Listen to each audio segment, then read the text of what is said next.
পাঁচ মানে কি? পাঁচ। গান্স মানে কি? ধনাগার, ধনভাণ্ডার, গুপ্ত ধন, গুপ্ত ধন। পাঞ্জেগান্স আমরা আবার শুরু করছি আলহামদুলিল্লাহ। এটা তৃতীয়বারের মতো তাহলে শুরু করা হচ্ছে। এর আগে আমরা দুইবার শেষ করেছি। পাঁচটা ধনভাণ্ডার কেন নামকরণ করলো এই বইটা?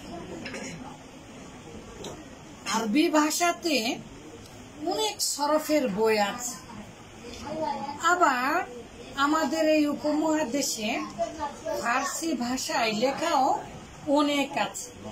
সরফে মির থেকে শুরু করে গতকালকেও মূলত নিয়েছি আলহামদুলিল্লাহ ফুসুলে আকবরীর বাংলা সরাটা নিয়েছি।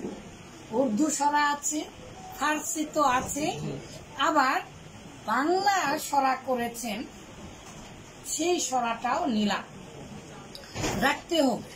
তো সরফ মানে রূপান্তরশীল ক্রিয়াসমূহ এবং রূপান্তরশীল ইসিম সমূহ, তার মানে ইসমু মুশতাক, তাই না?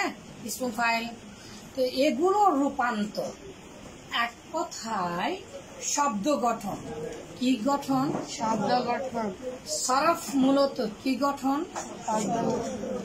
সরফ মূলত কি গঠন? শব্দ গঠন। শব্দ গঠনই শুধু, নাকি শব্দের রূপান্তর? শব্দের রূপান্তর। আবার শব্দের চেহারা, শব্দটা দেখতে কেমন হবে, এগুলো কি আলোচনা করে বাবা? সরফ। সরফ, এই সরফটা প্রথম বই আমরা পড়েছি মিজান, মুনসাহিব, তারপরে আমরা এখন শুরু করেছি পাঞ্জেগান্স। এটা একটা সরফের বিখ্যাত বই, ফার্সি ভাষায় লেখা, কিন্তু বইটার এমন নামকরণ করলেন কেন? পাঁচটা অধ্যায়, মূল অধ্যায় আছে, যে পাঁচটা বিষয় আলোচনা করা আছে, সেই পাঁচটা অত্যধিক গুরুত্বপূর্ণ। মনে করেন সহি, মাহমুজ, মুতাল আর মুজাফ। সহি, মাহমুজ, মুতাল আর মুজাফ, চার। আর খাসিয়াতে আবওয়াব, খাসিয়াতে বাবের বৈশিষ্ট্য কয়টা হলো? পাঁচটা। পাঁচটা মূল বিষয়, কিন্তু প্রত্যেকটা বিষয়ের আবার পাঁচটা করে পরিচ্ছেদ আছে। কি আছে? তার মানে যেহেতু পাঁচটা পাঁচটা করে লেখক সাজিয়েছেন অনেকগুলো থেকে, তাই না? তার ফলে কি হয়েছে? বইটা খুব সুন্দর হয়েছে এবং সহজ পাঠ্য বুদ্ধ, সহজেই উপলব্ধি করা যায় এমন হয়েছে, এবং এটা পূর্ণাঙ্গ হয়েছে।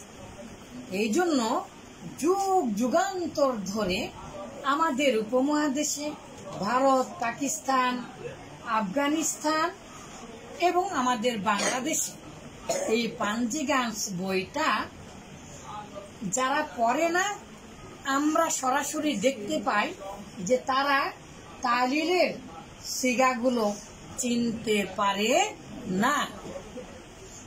তারা তালিলের সিগাগুলো চিনতে পারে না। তো কি করলে পারা যাবে? পৃথিবীতে কেউ যদি ইলমুস সিগা মানে পাঞ্জেগান্স যদি শুধু পড়ে, মিজান, মুনসাহিব আর পাঞ্জেগান্স, আর পৃথিবীতে যদি সে অন্য বই না পড়ে, তাও সে সরফ বিষয়ে জানবে, তাও সে সরফ বিষয়ে জ্ঞান অর্জন করবে এবং পারবে। তাহলে মিজান, মুনসাহিব আর কি পাঞ্জেগান্সটা অপরিহার্য একটা বই। তাহলে পাঞ্জেগান্স মানে পাঁচটা ধনভাণ্ডার, সহি, মাহমুজ, মুতাল, মুজাফ আর বাবের খাসিয়ত, আর প্রত্যেকটারই আবার মাঝি, মোজারে, তারপরে আমর, তারপরে হচ্ছে আপনার ইসমু মুশতাক এবং ব্যতিক্রম যেগুলো আছে, ইসমু মুশতাক, ইসমু ফাইল, ইসমু মাফুল। ইসমু মুশতাকের মধ্যে কি আছে? ইসমু ফাইল, ইসমু মাফুল। তাহলে মাঝি, মুজারে, আমর। ইসমু আমর হলে তো নাই এমনি হবে। আর ইসমু মুশতাকের মধ্যে ইসমু মাফুল আর ইসমু ফাইল, এই পাঁচটা। তাহলে পাঁচটা মূল বিষয় আর পাঁচটা করে পরিচ্ছেদ। প্রত্যেকটা অধ্যায় সহির এরকম, মাহমুজের এরকম। তাহলে এখন আপনারাই বলেন, সংখ্যার দিক থেকে 5 5 5, আর এত গুরুত্বপূর্ণ একটা বিষয়, অনেকগুলো বই সংগ্রহ করে করে তিনি উপলব্ধি থেকে এই বইটা লিখেছেন। এবং তিনি সরফে অনেক জ্ঞানী ছিলেন। তিনি কে ছিলেন আমরা নির্দিষ্টভাবে জানি না, এক একজন এক এক কথা বলেন। রহিমাহুল্লাহ বলেন, রহিমাহুল্লাহ রহমাতান ওয়াসিআতান, আল্লাহ তাকে জান্নাতবাসী করুন, এর যা দান করুন, আমিন। আল্লাহুম্মা আমিন। তো তিনি এই পাঞ্জিগান্স লিখেছেন। অর্থাৎ কেউ যদি মিজান পড়ে আর পাঞ্জিগান্স না পড়ে তাহলে সে সরফ বিষয়ে জানলো না। আর কেউ যদি সরফ পড়ে, মিজান আর এই পাঞ্জিগান্সটা পড়ে, সে যদি জীবনে আর কিছু না পড়ে, সরফে মির যেগুলো পড়ানো হয়, যেটা পড়ানো হয়, জুবদা, তারপরে আছে ফুসুলে আকবরি, আরো অসংখ্য, তারপরে আছে অনেক অনেক বই আছে। সেগুলো যদি না পড়ে তাও সে আরবি অনেক ভালো পারবে ইনশাআল্লাহ।